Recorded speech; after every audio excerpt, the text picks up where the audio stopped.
అలాగే రెండో కుమార్తె మేఘన. ఆమెకు కూడా మ్యూజిక్ అంటే చాలా ఇష్టం. ఆమె ఏఆర్ రెహమాన్ మ్యూజిక్ అకాడమీలో సంగీతం నేర్చుకున్నారు. త్వరలోనే సింగర్గా మేఘన ఎంట్రీ ఇవ్వబోతున్నారట.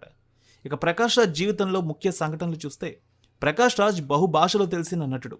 మాతృభాష కన్నడం, ఆపై తమిళ్, తెలుగు, మలయాళం, మరాఠీ, హిందీ, ఇంగ్లీష్లో మంచి ప్రావీణ్యత పుష్కలంగా ఉంది.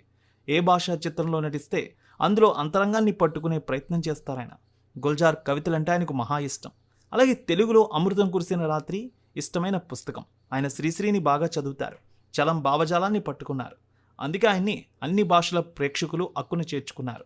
ఆయన 2021లో జరిగిన మూవీ ఆర్టిస్ట్ అసోసియేషన్ మా ఎన్నికల్లో పోటీ చేసి ఓటమి పాలయ్యారు. ప్రకాష్ రాజ్ని ఇండస్ట్రీకి పరిచయం చేసినటువంటి బాలచందర్ ఓసారి కాల్ చేసి ఆఫీస్కి రమ్మని అడిగారట. ఒక సీరియల్ బాగా పడిపోయిందని, నువ్వు వచ్చి నటించి కాస్త సీరియల్ని నిలబెట్టమని కోరారట. ఇది విని ప్రకాష్ రాజ్ వెంటనే బాలచంద్ర గారి ముందు కూర్చొని, మీరు ఇలా అడగడం ఏంటి గురువు గారు, నువ్వు